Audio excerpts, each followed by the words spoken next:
And thank you. I'd like to call to order the Salem Kaiser Area Transportation Study, SKATS, for Tuesday, January 24th, 2023. And we will do introductions. We'll go around the room, and then we'll go to the screen. So Kathy Clark, Kaiser Mayor, current chair.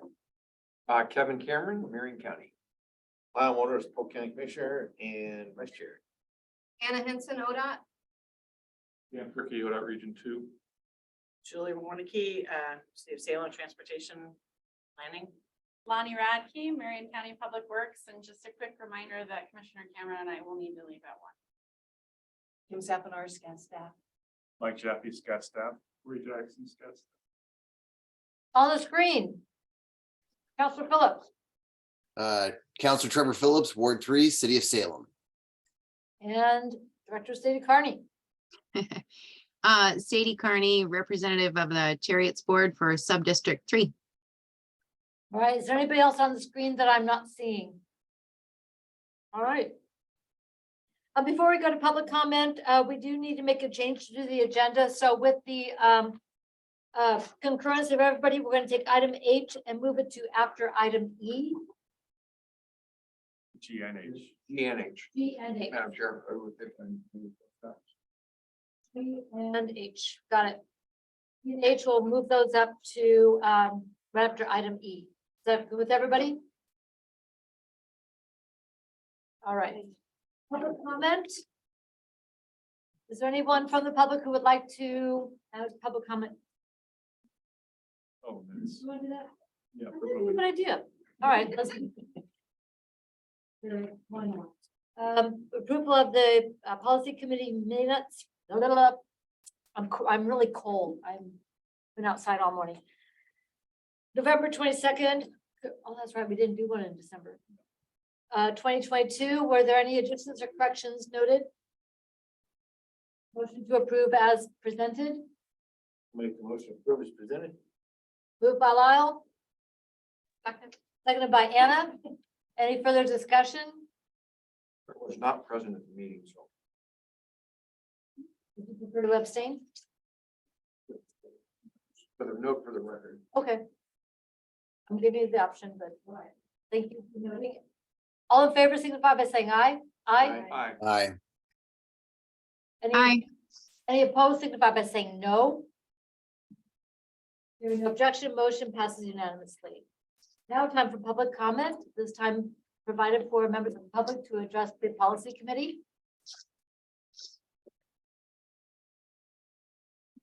All right, I think everybody here is either on the committee or on staff. All right, let's go to then the election of chair and vice chair for 2023. The annual study who's going to run these meetings and so forth. I would nominate Kathy Clark. President. Be willing to accept the term. I'm willing to do it if nobody else wants to. I'll second that nomination. We moved and seconded. Any other nominations? All in favor, signify by saying aye. Aye. Aye. Aye. Opposed, signify by saying no. Of course, if you oppose, I'm going to nominate you. Thank you. I really appreciate the, okay, we'll put down unanimous. And for vice chair, I would nominate Commissioner Mordhorst to continue. I'll second that.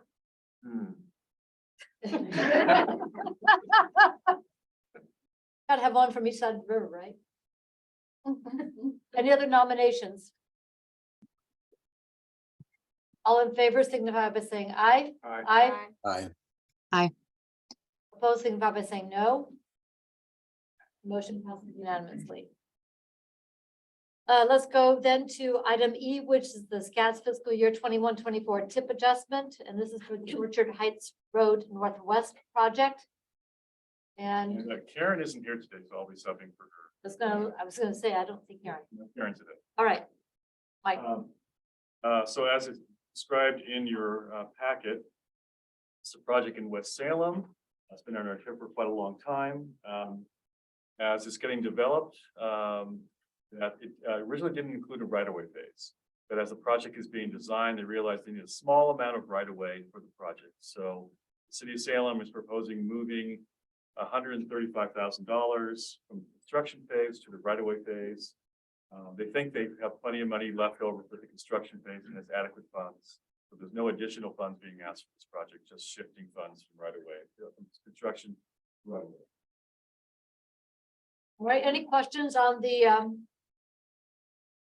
dip adjustment or this project? And then we need a motion to adopt resolution 23-1, adding a right-of-way phase to KN 21883 Orchard Height Road, Northwest, Snowbird to West Haven, Salem. Funded through a transfer of $135,000 from the construction phase. So moved. Second. that. second, Moved by Kevin, seconded by Lyle. Any further discussion? This is a great project, by the way. Super excited for it. All in favor, signify by saying aye. Aye. Aye. aye, Opposed, signify by saying no. There are no objection. Motion passes unanimously. We are now going to item G. Item G, okay, that is the policy approach for projects with funding shortfalls. So a little background, earlier in the year or last year in June, we came to you several times about the cost escalation of projects. And due to those expected cost escalations and potential future projects in the pipeline for 23 and 24, the policy committee directed the staff to make funding projects currently in the adopted TIP priorities. We want to finish projects, even if we have to sacrifice some other projects or delay them. Then in October, we came back to you with some updates on the cost escalation issue. The policy committee directed the staff's technical advisory committee to come up with a policy for consideration of these funding shortfalls. So in November and December, staff and the TAC had discussions about options for that policy for your consideration. And after a lot of discussion of potential, it was a very good discussion, by the way, we reached consensus on a policy that we're presenting today. So this is the policy. If you'll find it fits with what you had previously said with the language. Make completing projects in the TIP a priority over adding new projects to the TIP. Commit to adding funds to projects as they are requested. Those projects come in, need funds, consider those requests. And delaying projects and project phases if additional funds are needed. As long as project sponsors have shown they have considered reasonable cost reduction options before requesting additional. So there's a lot of words in there, but I think it's fairly clear that we want our project sponsors to, consider options before they ask for additional funds. But the goal is still to complete projects, even if we have to shift money around to get those projects the adequate funding. And I think, like I said, a very good discussion about TAC. We reached this consensus. Everyone seems happy with it. So now it's for your consideration. Thank you very much. Any comments or questions? I've got one. One of them is, I really appreciate the talking about the reasonable cost reduction options, making sure that the project sponsor is really looking at, have I done all I can to make sure that I've got the proper funding? The one I have is on timeliness. That if we're going to go ahead and make that project a priority, take them to completion, that they remain on a timeline toward completion.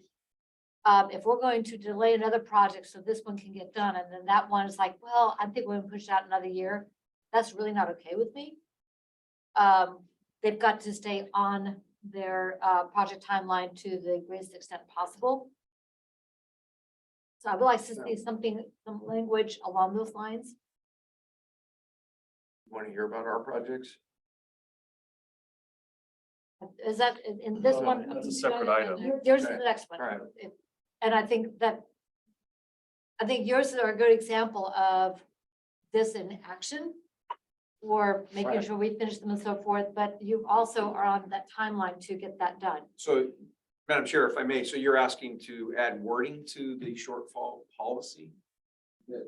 timeliness besides the cost reduction options? Right. That with, they Be don't considered. anticipate a delay, a timing You can delay. add a few words at the end of that sentence, like, and consider reasonable funding for requesting additional funding, and we'll attempt to keep project on a appropriate schedule. What words to that effect? We'll follow through with the project timeline. Because if you've got your project already in motion and you already have a schedule that's in motion, make sure that's going to continue to the greatest extent possible. But if there's going to be a significant delay, why should somebody else's project take a back seat when they may be able to execute? So, Madam Chair, are you asking for a motion to update that policy? When we It's make just a the- recommendation so far, so That's right. So we can Okay. amend it and then adopt it as whatever we come up with. But I would like to add something on there on timeliness. Along the And same then lines. if you want, we can take it back to the TAC for next month and come back next month with the revision. Also, wants that addition, we could come back next month with that change. I would second that addition, because I hate seeing all of these running into one will hiccup for going for funding, and then they don't go for bid because you're going for funding.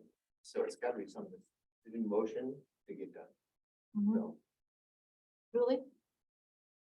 I just wanted to insert that one of the issues with this becomes the sequencing of like, when additional funding is added, is that in alignment with the bids cycle? I mean, so to the extent possible, yes, I just want to be cognizant that sometimes, your window for bidding has passed and then you have to delay.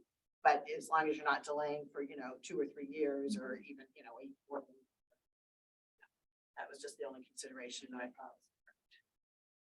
You're just asking for a commitment from the agency, asking for the additional funds.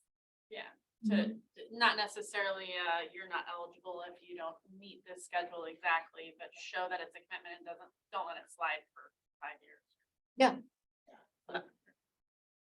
I don't need to know that that needs to go back to the TAC. I sort of think that a couple words would make it happen and be done. I think. Yeah. So ideas How for do you want to word it? language? So reasonable cost reduction options and, timeliness, And a commitment to, And, timely project delivery. Yeah. to pursue timely project delivery. Okay. what do you, Well, I was just thinking, because we're always already trying to meet those obligations. I mean, that's I don't see it. inherent I don't- now yeah. with the current process that. But knowing the past, I can see exactly where you're coming from, and I think that would be well received by the tax. So adding the words after cost reduction options to, and a commitment to timely project delivery before requesting additional funding, that you good with this for language? Okay. Yeah, don't you think? subjective. Yeah. Right. Maybe a little pushy. Yeah, but it's saying our priorities here are, make sure that you've looked at your project costs. And if there's going to be delay, then maybe not bump back another project. Because all those other projects that are getting delayed are all important as well. And we all want them, delivered.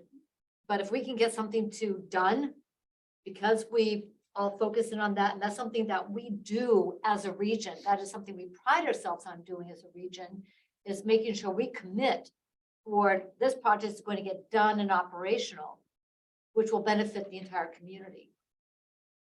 And I think putting that in words is important to make it clear to anybody else from the outside that that's what we're about. Okay, so, yes. Madam Chair, Mike, can you read that to us? Right, so the same language, and then after the words, considered reasonable cost reduction options, insert, and a commitment to timely project delivery, and then it continues before requesting additional funds. Good with that? Madam Chair, I'll move that we support the funding shortfall policy with those edits. Second. Moved by Kevin, seconded by Trevor for the shortfall policy recommendation as edited. Any further discussion? All in favor, please signify by saying aye. Aye. Aye. Opposed, signify by saying no. Hearing no objection, motion passes unanimously. Thank you all. Let's go to item H, speaking of getting it done. Commissioner Cameron, Well, let me introduce the okay, Mike, subject. And then okay, so, as we've probably seen several times each year, many times this year, we've done additional funds to projects to keep them moving. Yeah. And these are two projects of Marion counties that need to cover their construction costs. I believe these both went to bid. Right? So this is kind of the final amount they need Yeah. to actually pay their, have adequate funds for construction. So two projects, Hollywood Drive, Silverton Greenfield, requesting 817. Oh, let me move that slide here. Right one. Thank you. Requesting $817,000 in federal funds to cover additional construction costs and previous overmatch that the county provided in design and right of way.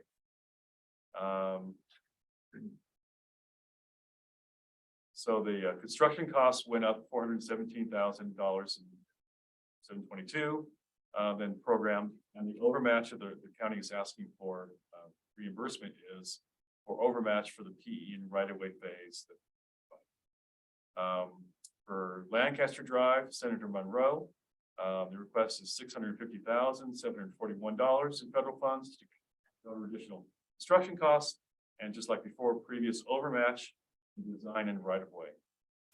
And when I say overmatch, federal funds require a 10.27 local match, and the county provided overmatch for those earlier phases of design and right of way just to get the project further along. And now that the project is at its stage now, they're asking for reimbursement of those overmatches, because when they originally came to have those projects adopted in the TIF, there was no overmatch. But that overmatch just came in later during the project development. So they originally came in with just a standard 10.27, provided those overmatches to get the project going for design and right of way, and now they're asking for reimbursement. Overmatch plus the added construction costs for those new projects. Hopefully I summarized things Yeah. briefly, but that's the request. So with that, and nothing to add, I will throw it back to the. There's questions, like. I have a question. Anna? Yes, thank you. I'm just curious, it seems like high, like the overages. So, but what is the original, like, what do you have in the budget? Like, what's the percent overage? So originally, when it was programmed, it was the 10.27%. We didn't have enough staff. We didn't have the capacity to move ahead with design. So that's when we went out to consultants. And Okay. that was why the PE phase ended up being higher. We wanted to get it going, as Mike was saying, we wanted to proceed and so that we could meet those obligation goals, which is ultimately what we got more money. Okay. As SKATS got more money from. So that was a big goal for us. And the only way we could see to do that, and you know, with staffing issues, having enough people out there, the only way we could see to do that was to go to consultants. Okay. Which is more expensive than.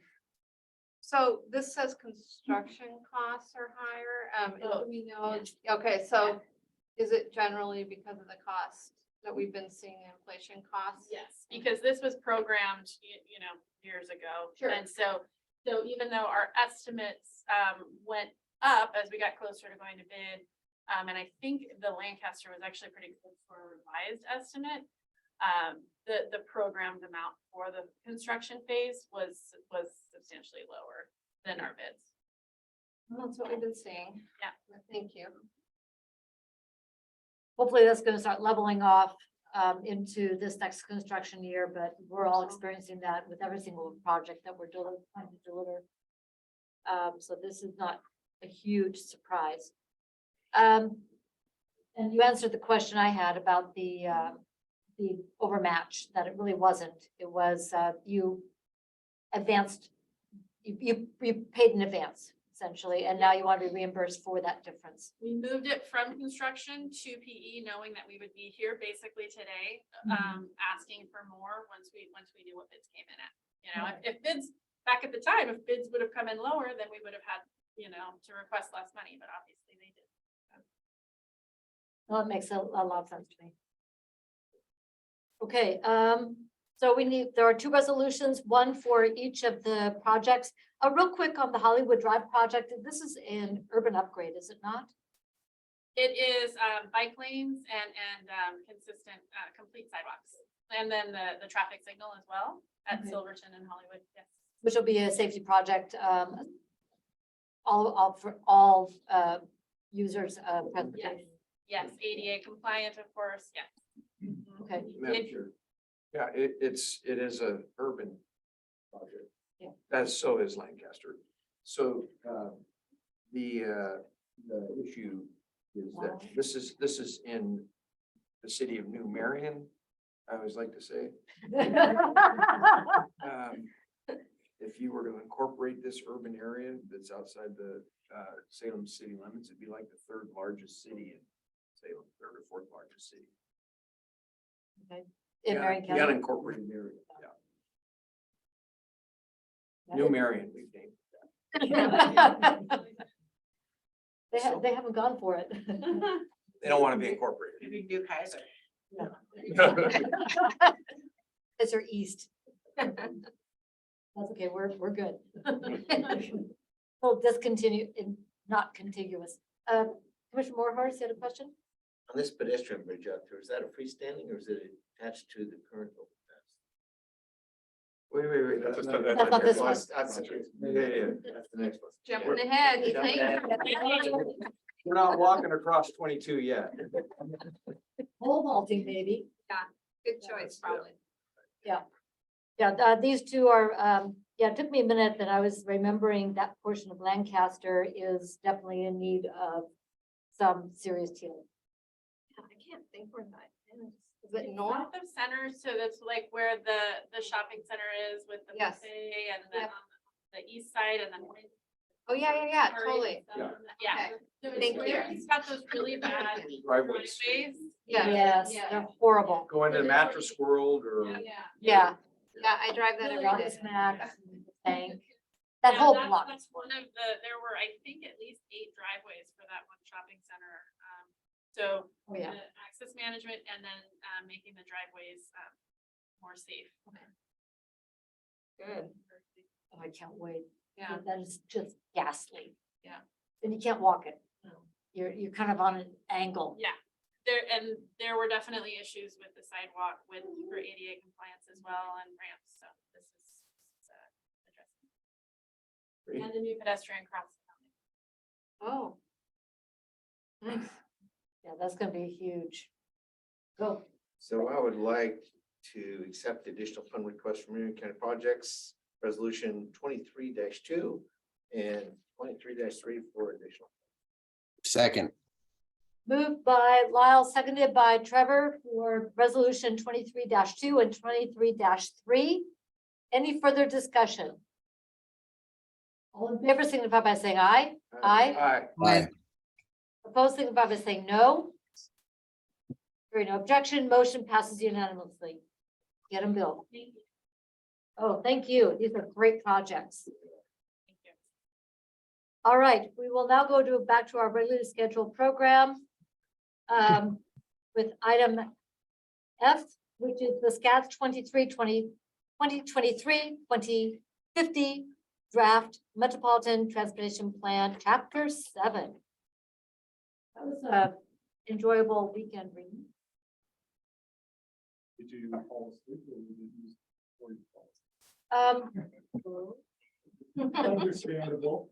So you have 3 bits in the packet. So chapter 7 and then the table 7.3 is not attached directly to the chapter, but goes with it. And then appendix I, which is illustrative.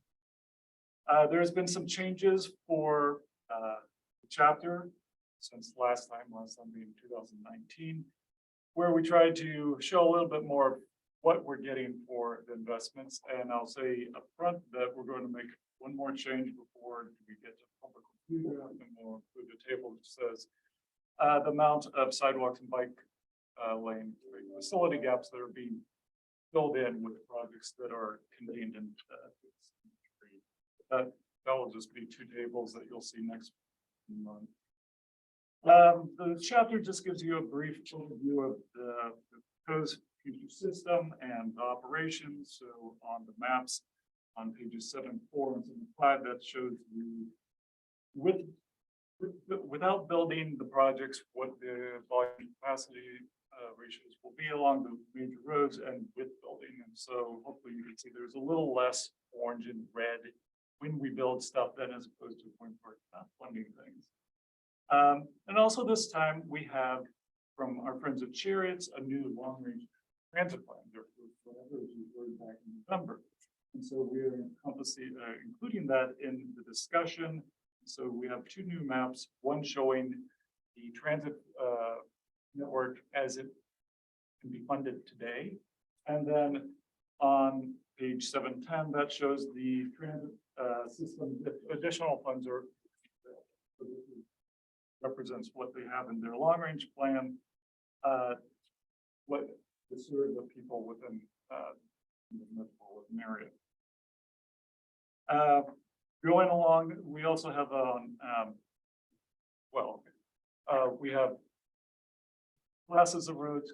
Oh, yeah, next slide. So just a brief summary of what type of projects are getting built, or sorry, supposed to be built in by 2050s. So you see a lot of them are these urban standard projects that are adding bike lanes and sidewalks, sometimes some sort of stormwater facilities, as those are required more and more now, and whether or not they have a center turn lane to allow for less rear end crashes and more efficiency of movement along the roads. There are only a couple of new roads, extending Mildred, Marine Drive, things like that. And reconstruction, so like Lancaster Center to Monroe, or the next section Monroe down to whatever that area is, and Lonnie is not helping me at all.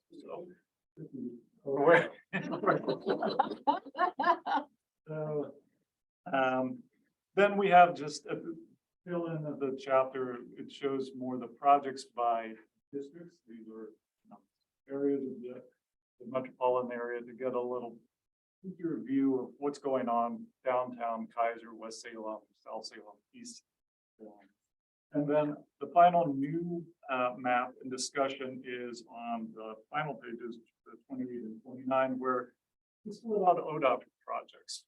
They've always been lumped together, and now we're just, because of the way we're presenting them in the financial constraint, the discussion of how ODOT projects get funded, which is a little bit different than how everyone else's projects get funded, because there's a legislature that occasionally just throws money randomly for projects.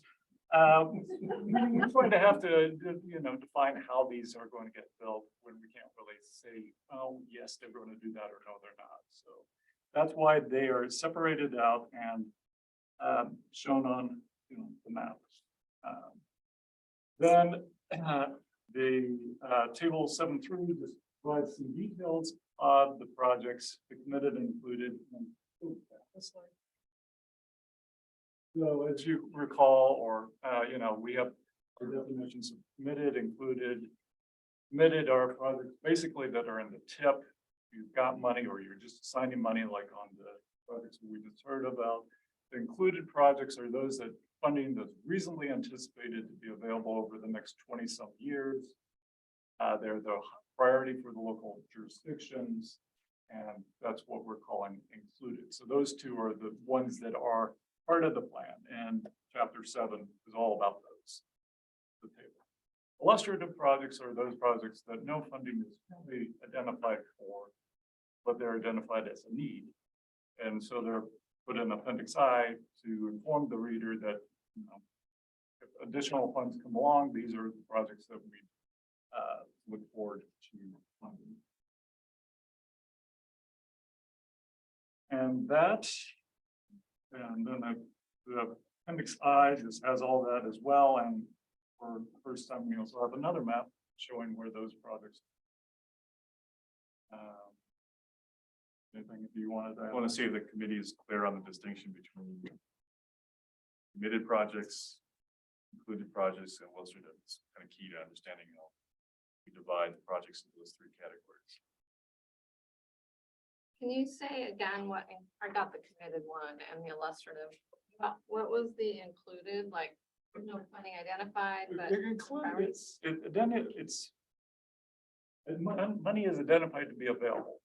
okay, And it's a priority and has been from the PC and the TAC, that these projects are the ones that will move forward with the funding that's available and the priorities that exist in the next 20 years.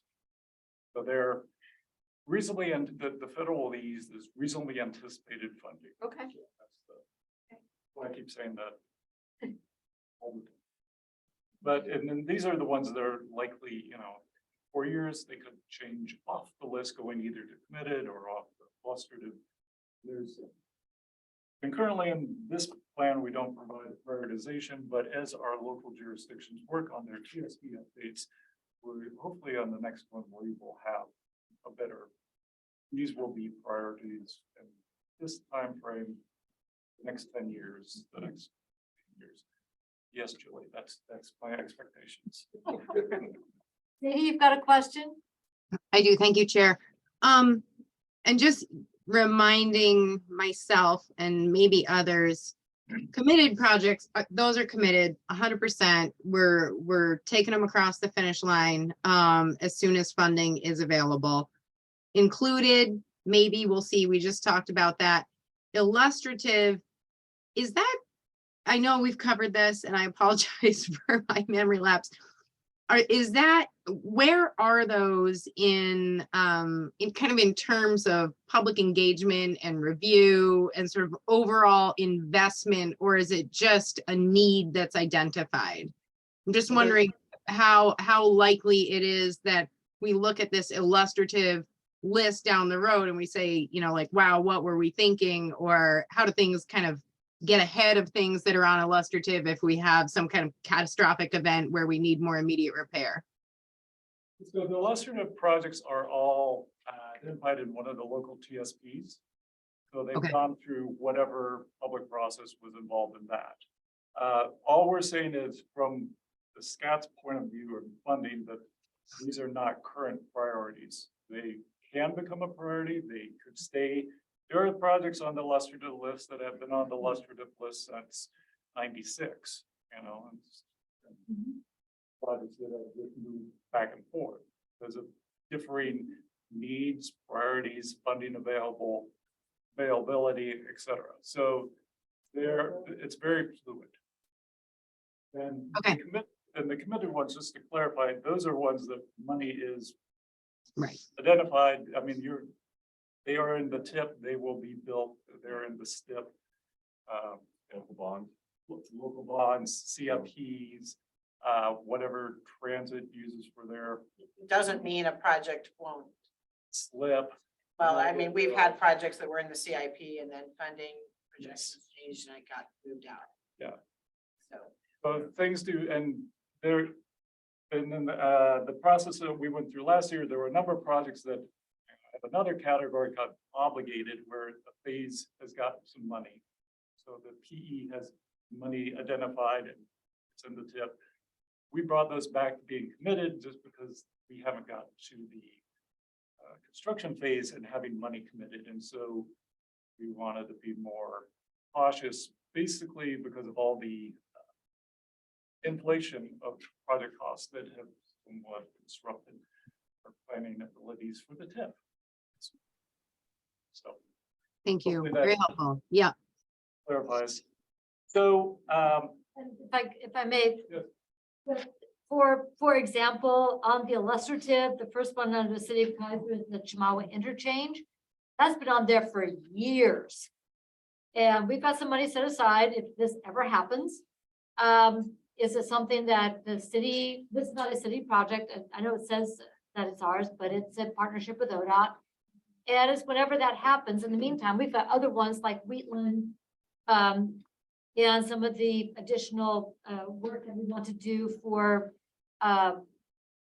full roadway or urban upgrades that will get into the included list a lot faster. So, but that was still there because it is still on the list between the city and ODOT, but this is gonna wait till everybody's ready.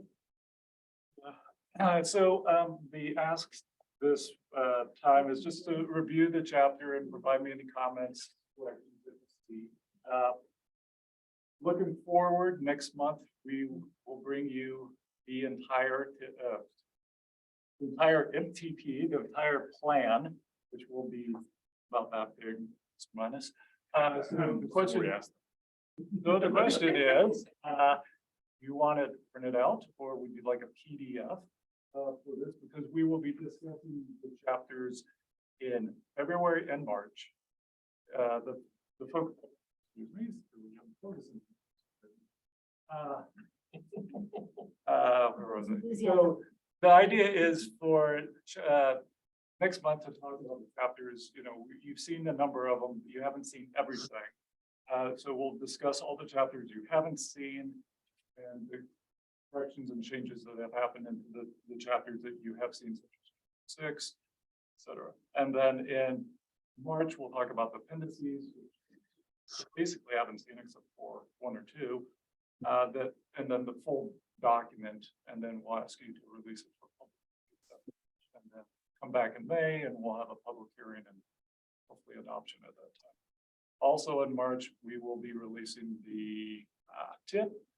And so the other question is, do you want the tip, which for some reason is about the same size as long range plan, as a PDF or a printed document? Is there anybody who wants printed? Isn't it like, how many 100 pages is it?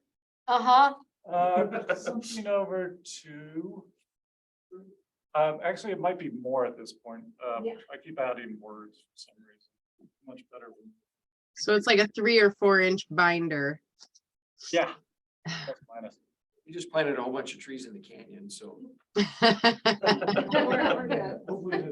You have a carbon sink right on your desk. So what I'm hearing is a PDF with links to the website for some large documents, because some of our different systems have different capacity for the size of attachments. Yeah. So having it on the website where we could just go to get the link might be even more efficient than having bounce backs and put that link into the agenda Yeah. so that we can click and go. And we'll put the website, I'll put it by chapter and appendice, and then the entire 26 meg or whatever it is file. Yes, please. That's a good plan. So it'll be by chapter, so you can pick them out one at a time if you don't want to swallow the entire elephant. But if you want to download the whole thing, you can do it one click. I like it. Mhm. Everybody good with that? Yeah. Kyle? These are the times I'm really appreciative to our TAC. Thank you for the work you do for us. And that's them. All right. Well, we just saved a couple of forests and, my home office is also saying thank you for not overwhelming it with more paper. All right, looking forward to that. Yeah. So that was just review and comment. Oh, I did have a couple of questions. Real quick, let me go to my little tabbies. On the airport master plan, are you, I know that Salem is doing a master plan right now, and so you might want to reference that, Salem Airport. It won't be done, obviously, takes a little longer, but you can at least tag that in there. That is under currently in progress.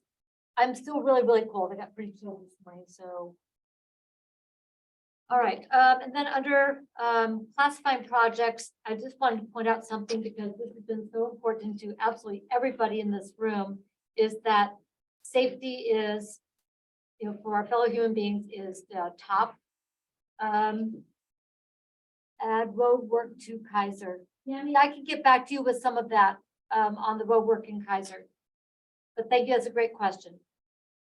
Tammy Coons, in case people don't know, she is the chair of our Northeast Kaiser Neighborhood Association, and she's fabulous.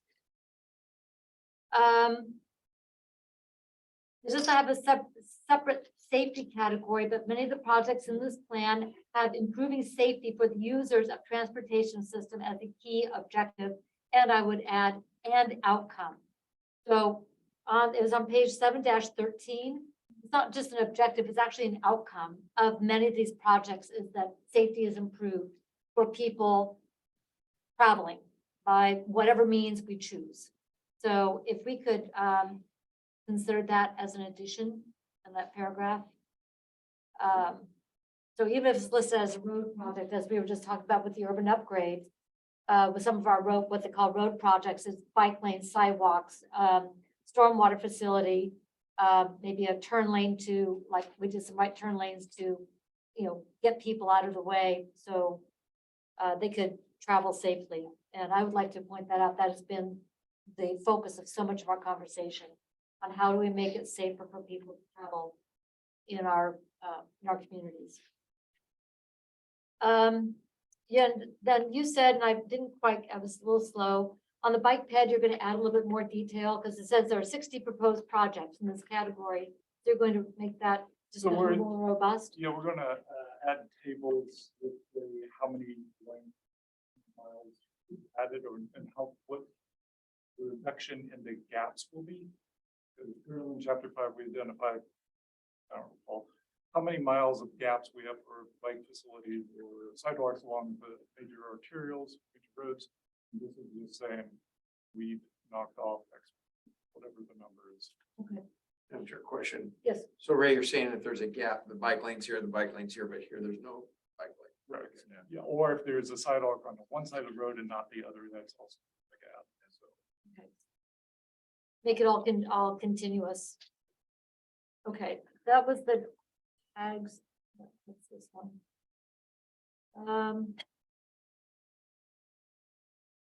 Okay, no, that was good. I was just marking that for Kaiser. Had to check on all my projects. Okay, any other questions or comments for Ray? Okay, if you have to think of something later when you're reading that over the weekend, email Ray. I'm sure I do. And maybe it's not the right place, but I was looking at the ODOT list. Sometimes I'd like to get a presentation on specifically ODOT projects.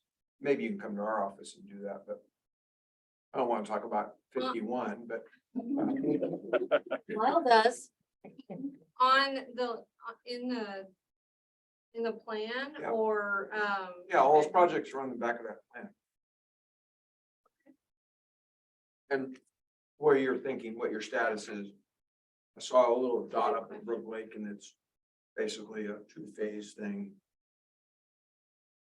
But we can have, and this we is, can bring that back maybe. this is why we're gonna hang on to Dan for a few more months because projects. Yes. Should have seen the list of projects I gave Ray. He wouldn't put them all in. Yeah, those are the ones that are in SKATS. Or Yeah. Yes. that's probably why we Yes. want you to come because there's probably others outside that. So just what's on our planning horizon, basically. And yes, we're happy to come to the Board of Commissioners meeting. If that's a better thing at the ACT meeting. We usually do that annually. Somebody can tell me at where, yeah, tell me where that's the best place to do it. Okay. Yeah. I'll work with Dan, we'll figure something Thank you. out. I can tell you simply at least that just about every project that's possible, it's not even I-5 too, has been identified in some facility plan that we've done over the last 10 or 12 years. So they're not things Ray made up in his imagination thinking I should do something like that. They're things that we've thought about Right, Some are I- simpler projects than others, but. I mean, I've heard about the lane widening from Delaney down, right, and, you know, I mean, I've heard about some of those things. It'd be really good to have some sort of a presentation on Okay, those things are going. you'll have to let us get through the Thank you. draft step stuff and then we'll figure out a good time. It's not, yeah, it's not urgent. Yeah, I think and it's we the can- same one that you do at, Okay, thank you. at MWAC. We usually get a nice presentation in the spring about what's coming up. That's for construction. Oh, that's true, yeah. But we can do something similar to that. Okay. We like If pictures. we think, both, okay, you like pictures. We can do that. We're good at that. but we like it. Okay, great idea. Let's go on to item I, the draft SKATS 23-24 Unified Planning Work Program. Mike. Here. As most of you know, but Commissioner Cameron is new to us, so I'll just say this. So every year we're required to come up with a work program for the upcoming year of what regional studies will do, regional corridor study, kind of interagency projects we're working on. So this is the document that lays that out and qualifies us for the federal funds we spend as the MPO staff to do that work and work with your local governments to get those plans. It's a long document, but it outlines, and I have some highlights here. Well, let me go through my slides. So this is the Unified Planning Work Program, UPWP. It has financial tables in here that I have not updated them because the Consolidated Act for fiscal year 23 was recently passed. I expect ODOT to change the amount of funding that we get slightly, like they did last year when the funding was delayed. So the funding amounts you see here still have to be updated. They won't change radically, but have to be updated. But everything else has been updated. So it describes the work plan for July 23 to June 2024. As I usually do it, I like to have a summary on pages 11 to 15 of the major things we're working on. After page 15 is descriptions of that work in more detail. As the federal highway staff, federal transit staff like to see lots of detail. And that. Just procedurally, this draft, any changes that you might have. We'll go to ODOT and Federal Highway and Federal Transit for their review. And then a revised draft after their review and their recommended changes with the updated funding tables will come back to the policy committee in April for your adoption. I want to say that I think it was October, I gave you an outline of what would be included in the planning work program. And then I had a draft for the TAC and they reviewed it and they didn't have any modifications to that draft. So it's had some review prior to today. So I keep it simple. I'm just going to touch some highlights of the planning work program. Usually our planning work program talks about updating the plan and updating the TIP. This year, our plan and TIP are both being updated in May. So the plan is on a 4-year cycle. The TIP is on a 3-year cycle. So we have a little bit of a window where we don't have to do any upgrades of those two major documents. Just a nice break for us because we can focus on some other work that we'd like to do. We have some continuous work, so there's always performance-based planning. That's the new paradigm, not so new from a number of years ago where the Congress has said you're going to do performance-based planning to show us how you are implementing various goals, national goals, targets that you set, etc. So I'm not going to go into detail. Those who have been on the committee for a while have heard us talk time and time again about performance-based planning and performance measures and targets. We'll go over that at the appropriate time. More interesting things to talk about is our Metropolitan Transportation Safety Action Plan, which had its kickoff in November with the project management team. And it's continuing this year and into next. This is a first time we've ever done a Transportation Safety Action Plan. There is a state Transportation Safety Action. So we're following a little bit about what the state does as far as examining crash information, coming up with emphasis areas, coming up with strategies and goals, But we're also combining that with some locational crash information. So we're gonna look at some hotspots. 20 hotspots in the system. We're gonna narrow that down to 10 hotspots. We're gonna come up with some possible solutions. We didn't want to develop detailed projects for those ones. We're gonna come up with, well, here's some hotspots. You can do A, you can do B, you can do C to potentially address that hotspot crashes. And we're also involved in the public part of this. So we're doing outreach to the public with community meetings. If we can get a focus group, we're gonna do that. We're gonna have open houses, virtual open houses. So that's all in the works. And this is a side note. I did watch the city council meeting last night, City Salem council meeting, where they had a motion to have the next transportation safety plan for the city of Salem incorporate the Vision Zero approach to safety. So that was discussed at last night's council meeting. Long and short of it, they had a nice discussion about it. Passed 8-1, I believe, in favor of that motion. So now the city motion maker referenced this work as part of that collaboration with other agencies. So hopefully we're in lockstep, at least with the city of Salem, about doing safety planning work going forward. Yeah. Can you define zero vision safety Vision Zero. or whatever it is? Yeah, Vision Zero. This is something that's been around for at least 10 years. It's kind of an approach to how you want to, what's your goal? What's your ultimate goal for safety? So Vision Zero is we want to have a system where there's no fatalities and hopefully no serious injuries on the system. Now it's an aspirational goal. It's a goal to reach for. So if we don't reach that goal, doesn't mean we fail, but at least that's our goal. We want to make safety that high a priority that we hope to do everything we can to eliminate fatalities on the road system for all users, drivers, pedestrians, bicyclists. And many cities in the US and across the world have adopted Vision Zero policies. If I may, it's similar to in the Homeless Alliance work Built for Zero, is when you use best practices, data and design so that your built environment, so to speak, is designed for zero homelessness. So we're looking at design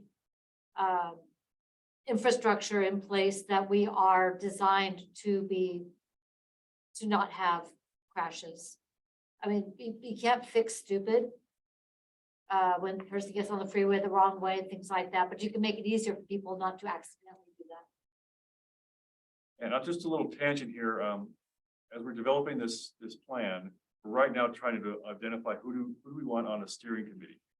So there's an item in other business about that, but we want to have a broad representation on the steering committee, maybe 1 or 2 members from the policy committee, maybe city council people from the police, people from community organizations. So about 10 or 14 members on a steering committee so that they can help us define what our goals are, what our actions are, review the things that we come up with.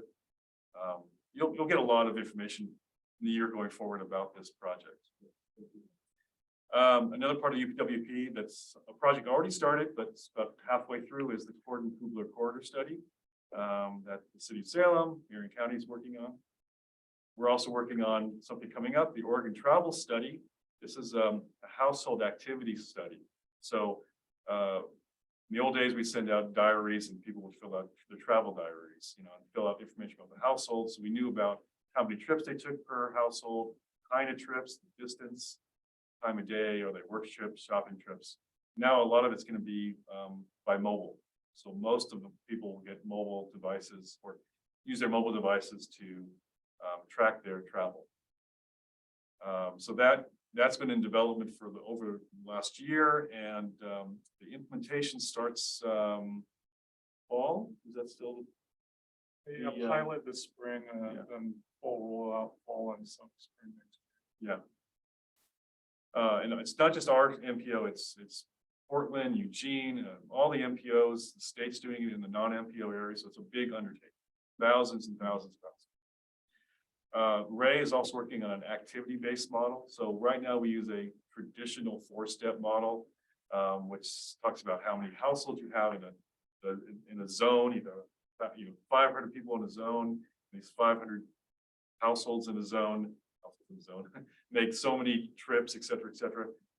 This activity-based model is more about creating tables where you're looking at individual households and rows.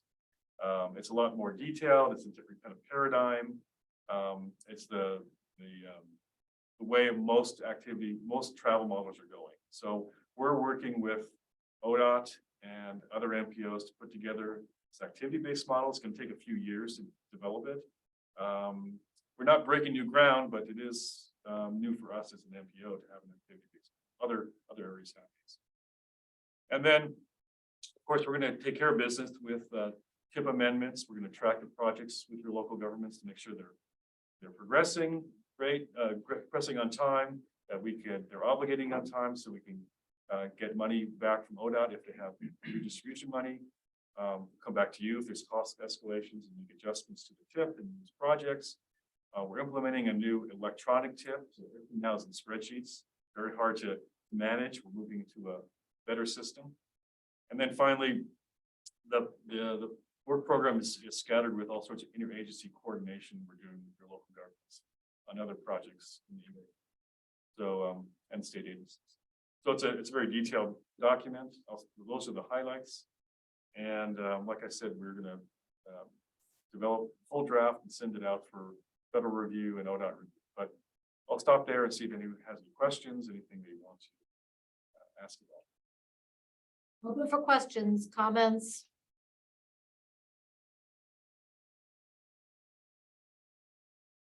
Good. Thanks. Looking forward to the final version of that. I had nothing additional either. Thank you for all the work on that and what this represents, or what you are producing for our communities. Let's go to item J, which is the 2022 annual list of federal obligations. Mike. Thank you. So Karen Odenfeld, who's not here today, is the author of this. Every year we're required to produce this document that basically says to the public and to our policy committee members, of course, too, that here are the projects where we've obligated funds. What does obligated mean? When you have a project, it's usually broken into phases, right? There's a design phase, there's right-of-way phase, there's a construction phase, there might be another phase for utilities.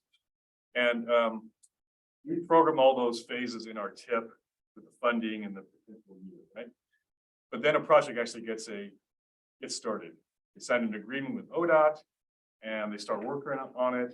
And before they can start first phase, they have to get the funds obligated. So if they wanted to design and use federal funds, they have to obligate the design phase, right? And then the design phase works its way. They're working on design that influences the amount of land they might need for right of way. And so they do the design, they know the right of way, then they have to obligate the right of way phase so they can pay for that right of way. And so they go through the process of paying for the right of way, and then more design happens, and then finally they have a final design, and then they're ready for obligating the construction phase. That's what obligating means. It's kind of the federal approval to spend money on each of those phases. That's the simple way I like to think about it, because I'm not an engineer. I like thinking simply. So that's the way. There's lots more details, I'm sure you can imagine. So, but we're required to document each time that a phase, or if it's a project that's only one phase, some projects are just a single phase. This document tells us all those obligations, and it has lots of tables here, lots of pictures. What ODOT and us have been doing is trying to make sure we're meeting our obligation targets. So we put something in the document saying the design phase will be done in 2023, the right-of-way phase in 25, the construction in 27. We try to meet those obligation marks. And if we meet those obligation marks and we hit more than 80% of our target of meeting them, we have an agreement that we're going to get back some redistribution funds. These are funds the state gets back from other states, and they will share some of that with us. So over the years, we've been working very closely with your local governments to say, how's the project coming? Are you ready to obligate? Is there any delay? If delay, please tell us, because we will we can slip it in a little window, that we won't get penalized. And as a result of that, you look at the slide, for 2022, 9 of our 10 project phases got obligated. So it's way above the, I think we're at like a 45% obligation target. We exceed that target, we're gonna get some money back. That target is gonna increase a little bit every year until it's like an 80% target. But in this year, 9 of our 10 projects obligated.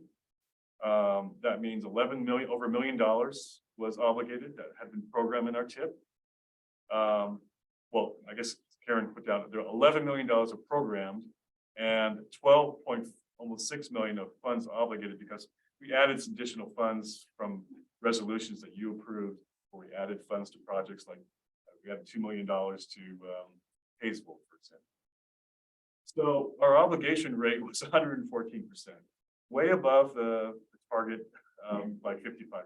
A little bit. A little bit. But that's very good. And ODOT's happy. And so, and we're happy to get that money back. So in 2021, we got almost $700,000 in redistribution funds. 2022, we got 1.6 million. I think that had something to do with the IIJA funds. There was a lot more money out there due to those funds. So I don't expect to get 1.6 million every year. Probably closer to the 700,000 if we meet our obligation targets. So I know my new staff member who starts next month, he'll be attending meetings to talk to your locals about how projects are going. Are they on track? And getting back to this document, this just is a federal requirement that tells you what projects have been obligated. Things are good. The highlights are there. Any questions? I'm sure we're gonna have to leave, but I just wanted to acknowledge support for the 2 letters that. Oh, I thought them. I read them. Okay. Good. Yep, I'm gonna sign them. Do you need them now or are they gonna be emailed over? If you can sign them now, we can give. But I just want to wait till the item happens. Yeah. You're gonna take a vote. I just wanted to say that. Sign in the way. Sign in the. Okay, for my checks. Bye. So should I move on to the next item? Yes. Sure. No, Any questions on the obligation? on the document? obligation, I had also noted that 114%, way to overachieve, love it. Because we know how to spend money well for results in our communities. So well done. I had a question on pages 9 and 10. It looks like they're the same. It says page 2 of 5, but page 1 of 5 and page 2 of 5 look really the same. Yes. So I will have to tell Karen about that. if that could be swapped out, that would be fabulous. Yeah. It's not there. Thank you. It's probably a copying problem more than a document Well, problem. it says So. 2 of 5. Okay, it says 2 of 5. Yeah, it says 2 Oh. of 5, but the content looks, amazingly similar to page 1 of 5. Yeah, okay, I will definitely talk to Karen about that. Thank you. That would be fabulous. I'm always Nice looking for catch. projects.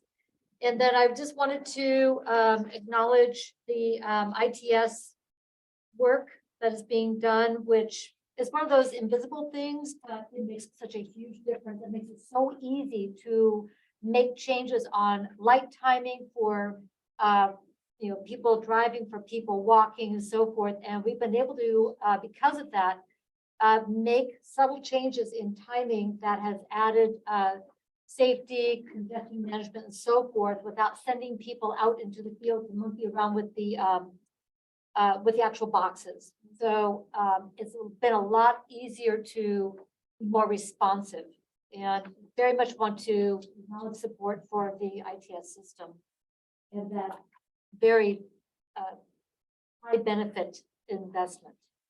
So. All right.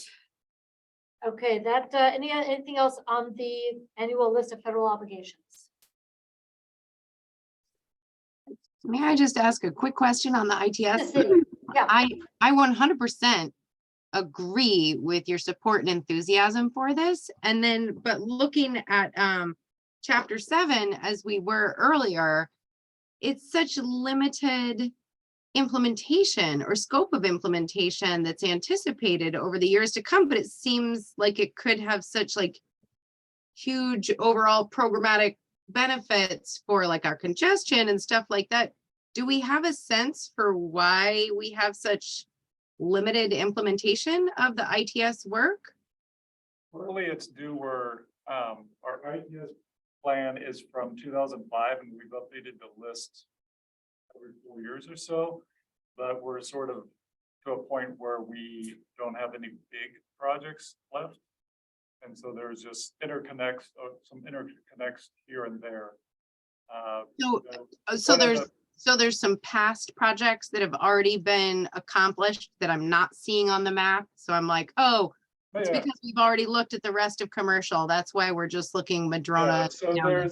we have a map showing all the interconnects around the region, and a lot of the major roads have already been interconnected. The Marion County project to go out on Fortinet and Silverton is one of the ones remaining.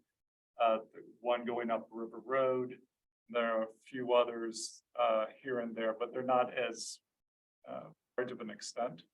That makes total sense. That, But we, yeah, I think it's in this UPWP that we're going to start talking with ODOT about updating our ITS plan to look at the next set of projects, or, you know, look at the next 20 years, what is necessary or needed.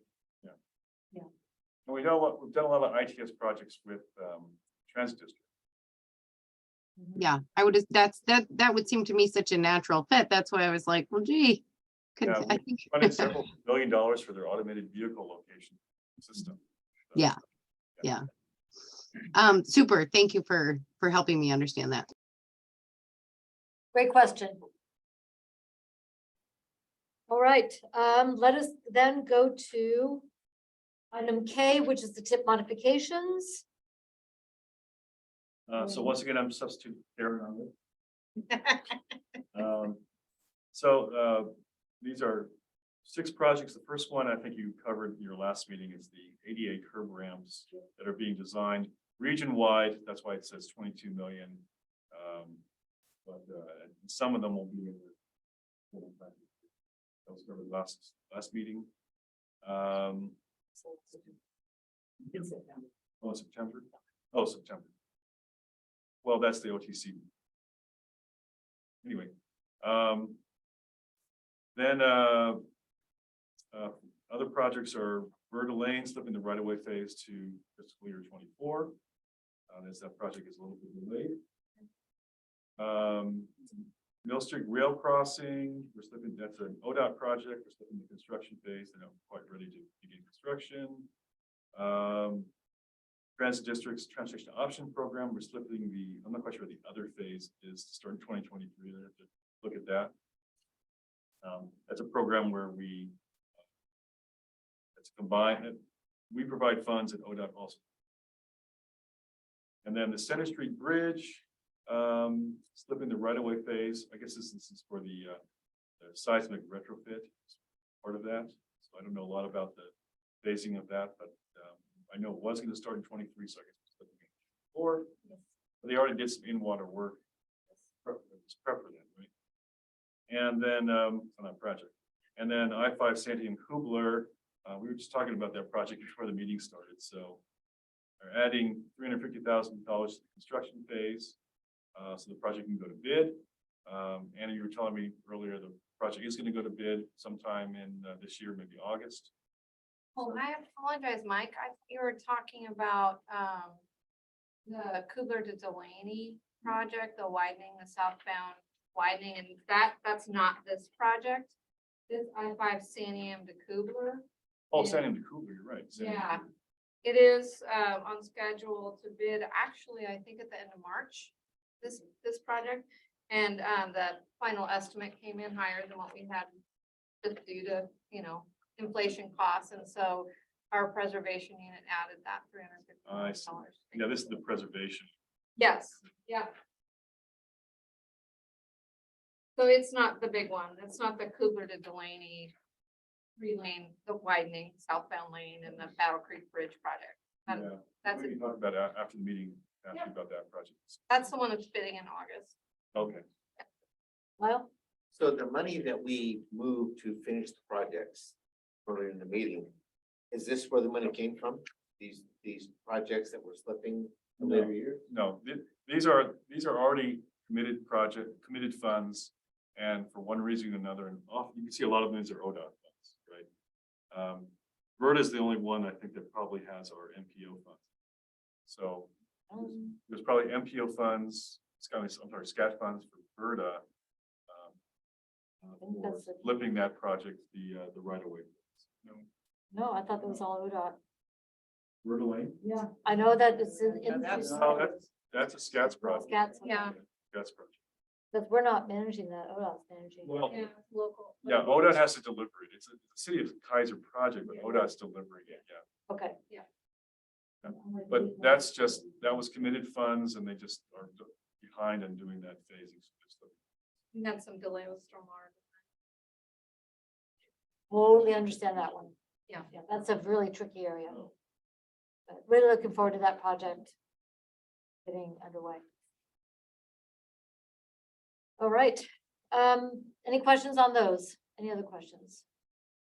Let's go then to other business. Like to start off though with the letter of support for the Salem Community Pass, which I just signed.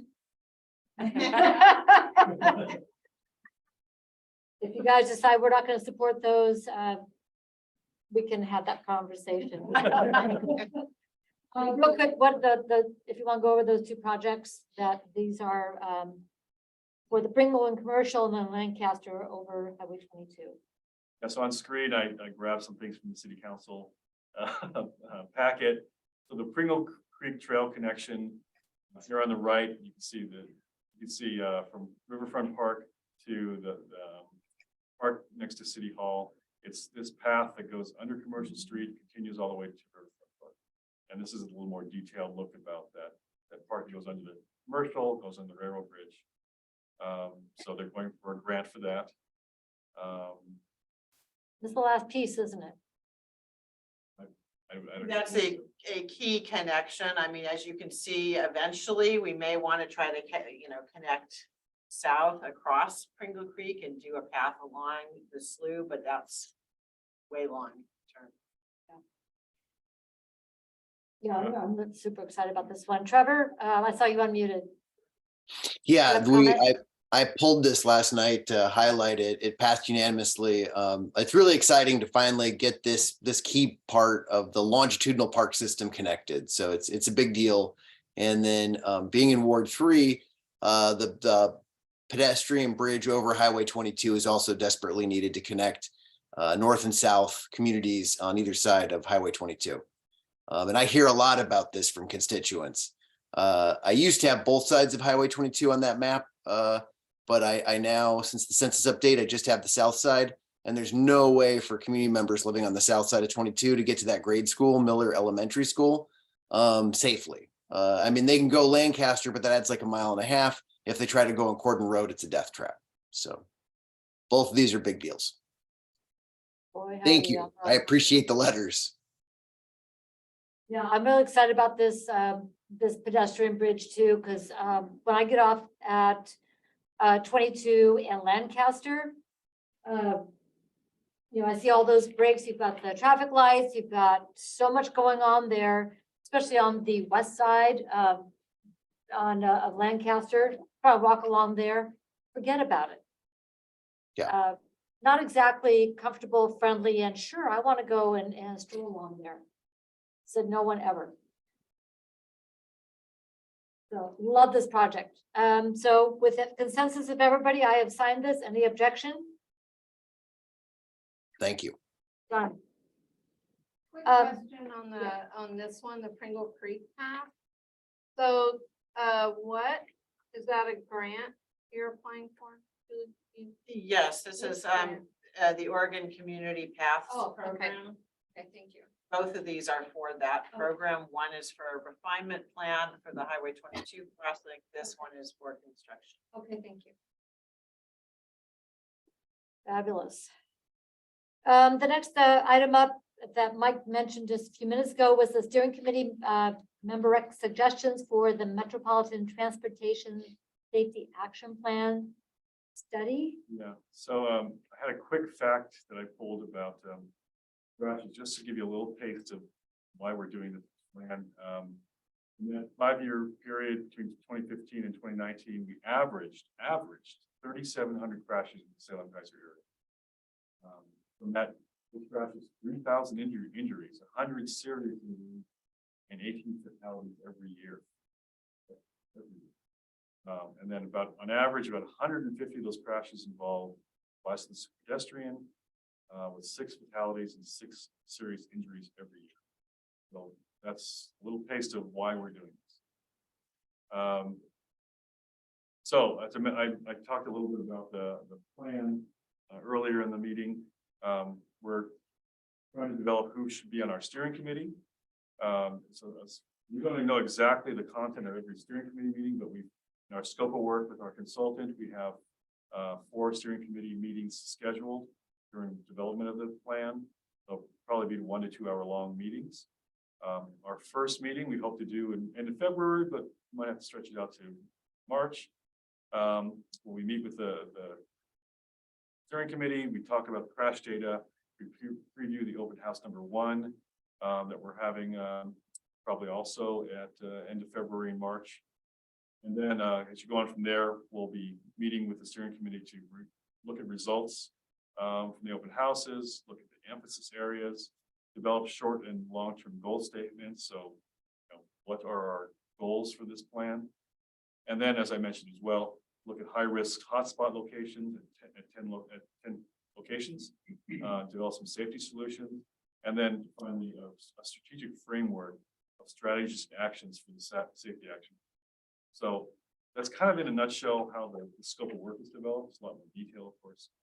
But we want a steering committee, and as I mentioned, we want people who are involved in policy, but also people who are subject experts. So with my PMT, we're still developing ideas of who could be on the committee. I was thinking to have 1 or more SKATS policy committee members, maybe a city council or planning commission members, someone from the Kaiser Traffic Safety Biped Committee, Salem Citizen Advisory Traffic Commission. Probably not. I got an email back from Anthony. He said maybe not there. Maybe we can have some more talks. Someone from law enforcement, so either Salem Police, Kaiser Police. I did talk to the Kaiser Police Chief a few weeks ago. And traffic engineers, maybe someone from Salem Health, someone from ODOT's crash units section, community members, the school district. So that's the kind of people we're generating ideas from.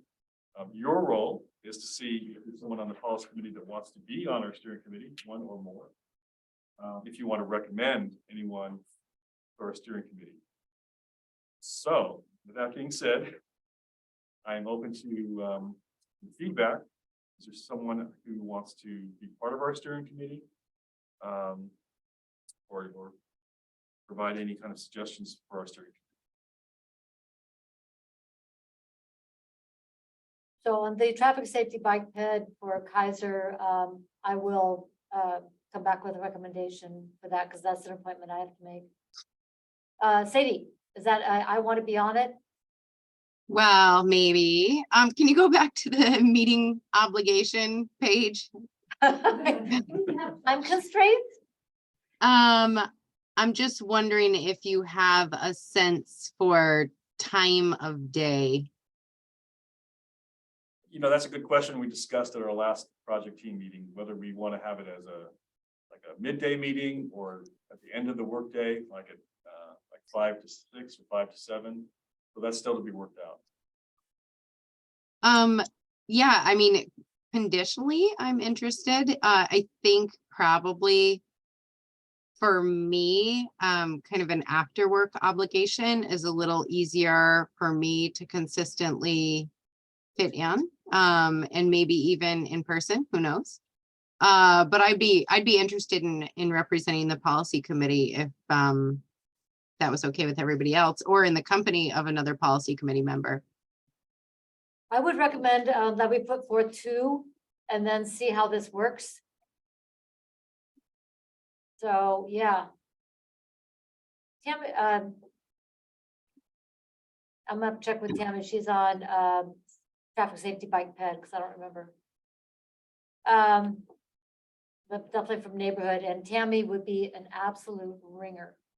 So Tammy, you and I will have this conversation so I can make the, appropriate appointment.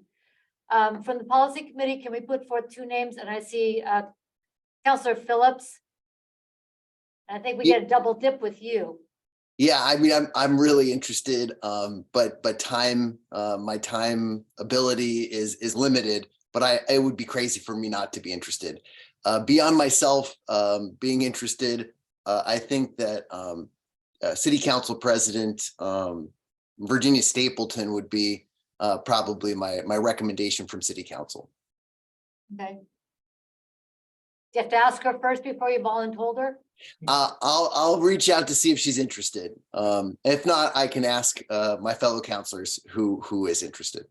I think we probably would write a letter to the mayor. Okay. Manager asking for them to make a decision, but I'm excited to have you volunteer and be nominated, Councilor Phillips, give them your background. Lyle? So how soon do you need to know to throw it in the hat? I would like to know within the next couple of weeks, really. Like I said, we're thinking about who should be on this. We obviously have to do some outreach to, let's say, Salem Health, if someone wants to be on there. Touch base again with the police and sheriffs, see if they want to be on it. Would you send that list out to us so that we can send recommendations to you? That would be really helpful, because then we can circle back with some people that we might have in mind that we don't want to voluntold here on public record. Yeah, Yeah, I particularly want people from the community. So I have exactly. community members, but I think that gives it legitimacy. We're hearing not just from elected officials, but a few members that are in the community. Well, people like Ms. Coons, who's been listening in,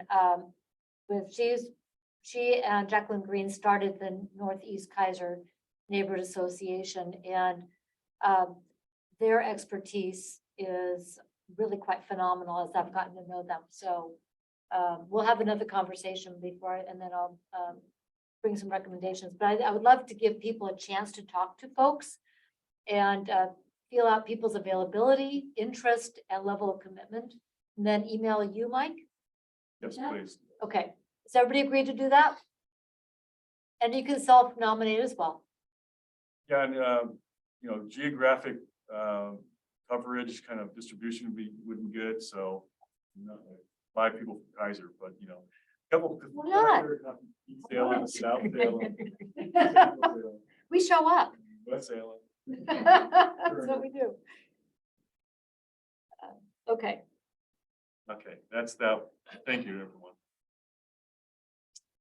The next one, another business, is the Census Tiger 2020 urban area boundaries. So from the 2020 census, the Census Bureau defines which blocks are considered urban and what's are considered rural, and then they combine blocks in various ways to come up with urban areas. So all the blue areas you see shaded are considered an urban block, and then part of this, and these are all considered part of the Salem urban area. So it's all these blue areas here that extend out to Turner, of course, and out here. The Salem urban area this time, we just learned this a couple weeks ago or a week ago, Yeah. fairly recently, about a week ago. The Salem urban area now includes those blocks in Almsville. now. So, and a little bit here. I see. Okay. So this is a blow up. So you go down Highway 22, includes Almsville as part of the Salem urban area. But Turner is part of the Salem urban area. But it includes this little blob here that is just on the very tip of the Staten urban growth boundary. So this is a bit of a puzzle. We think, just like when Turner was kind of added to the Salem urban area, Uh-huh. we think Almsville is going to be added to our MPO area. Pretty sure we know. It's a yes. 100%. Fortunately, SKATS already has an A in it.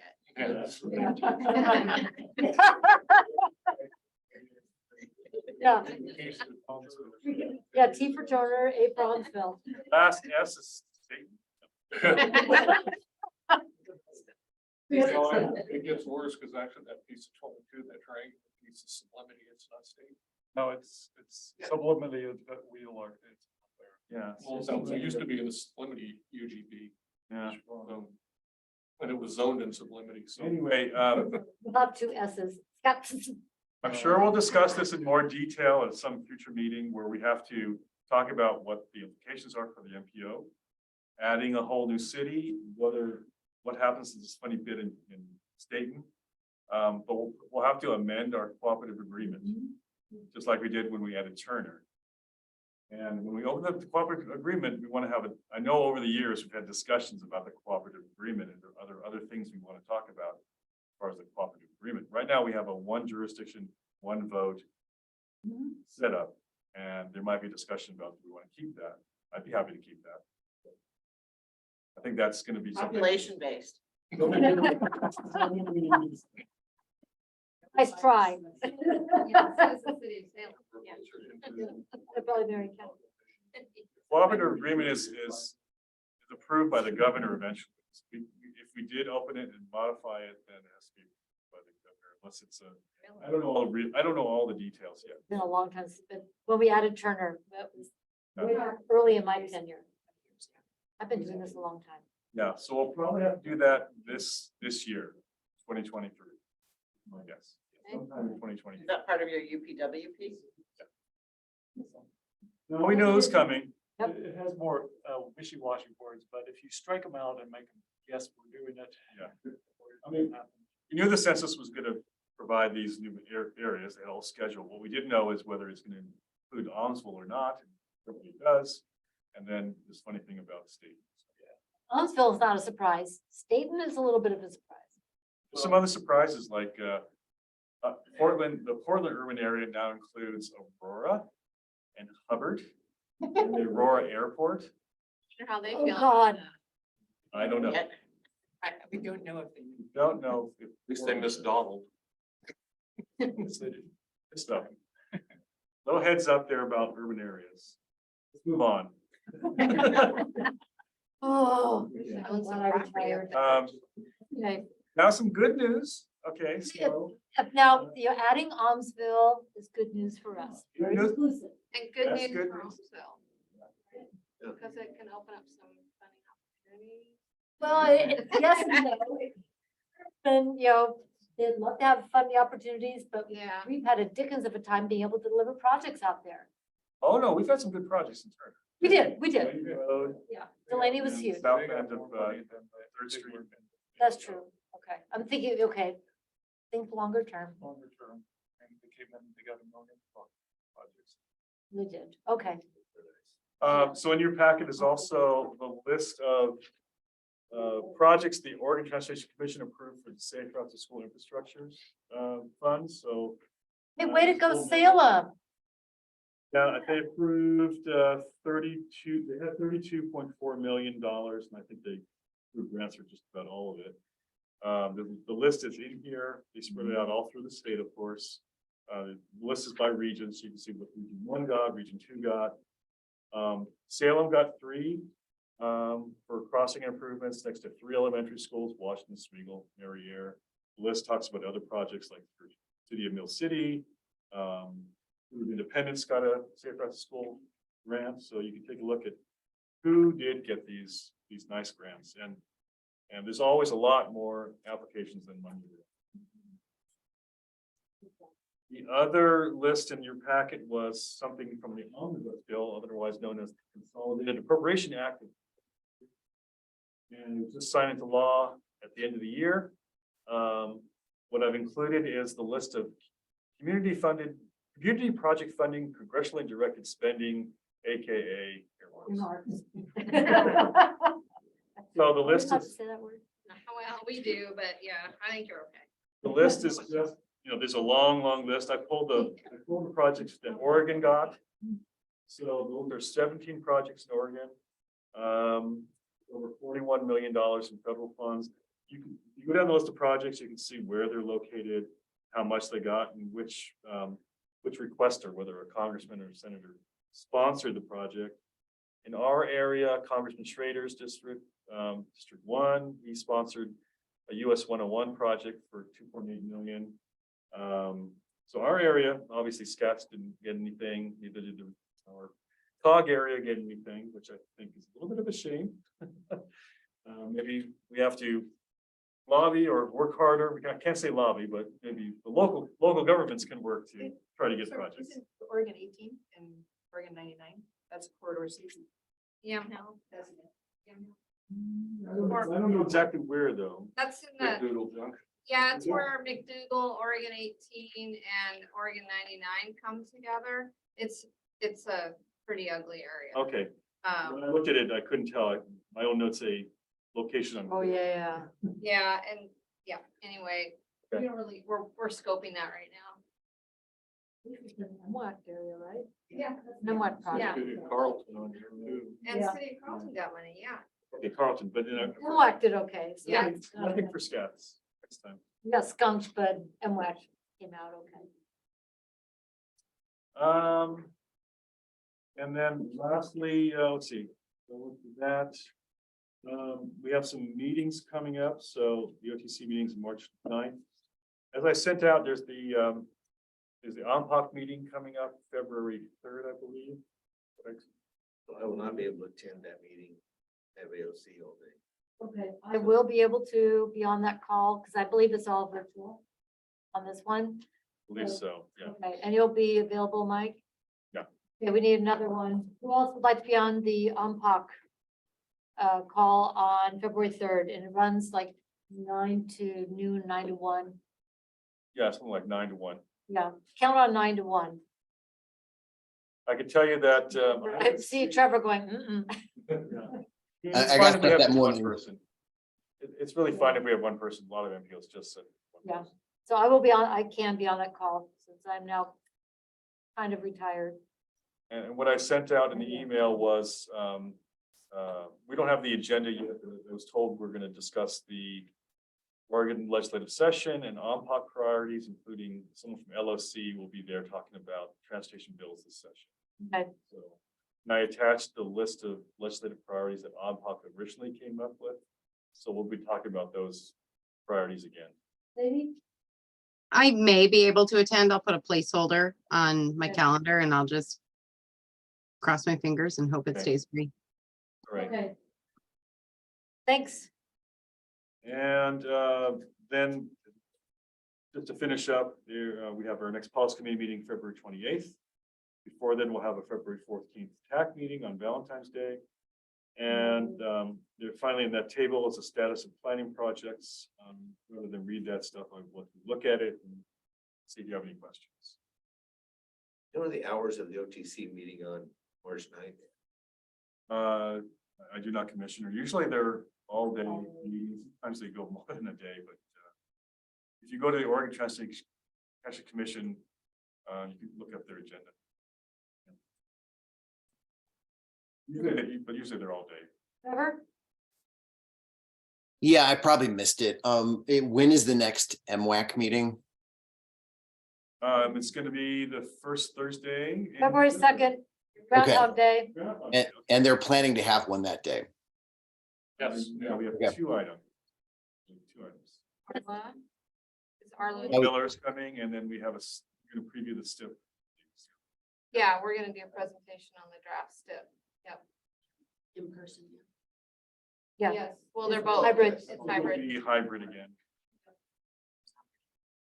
Good note too, that Brooklight IAMP is going to the OTC next month Yes. for adoption.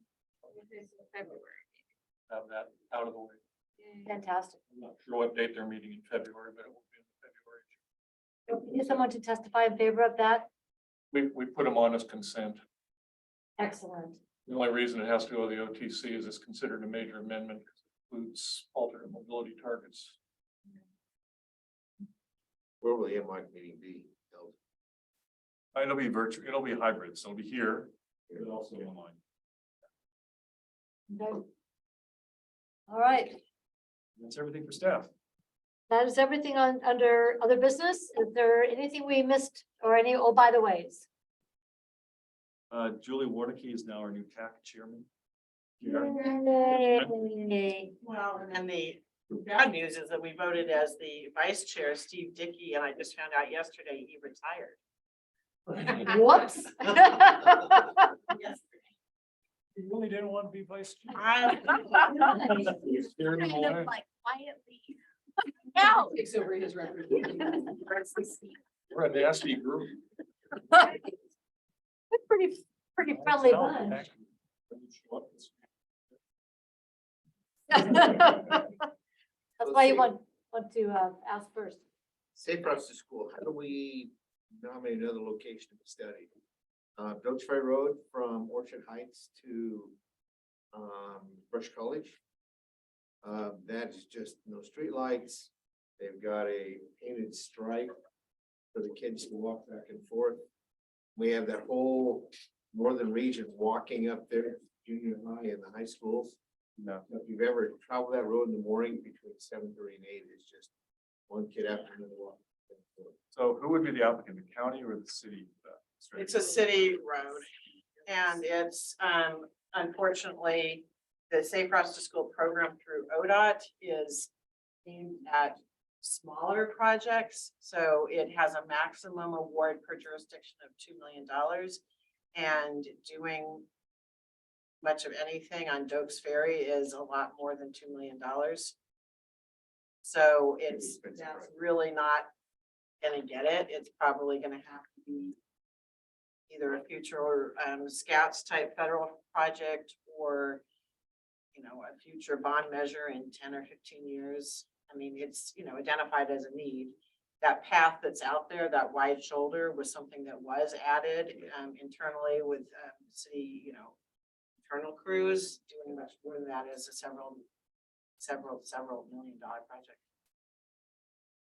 We're aware of it, and I'm pretty sure it's in the original transportation system plan. I don't know. It's, you know, we know it's a need. Went through the early morning, Yeah. prior to school, and then after basketball. Well, Toss that. Yeah. Which one are you gonna throw it at? You're Gotta hit mute. There you go. Thanks. All right. Thank you all very much. The time is 1:41 and we are adjourned. Thank you.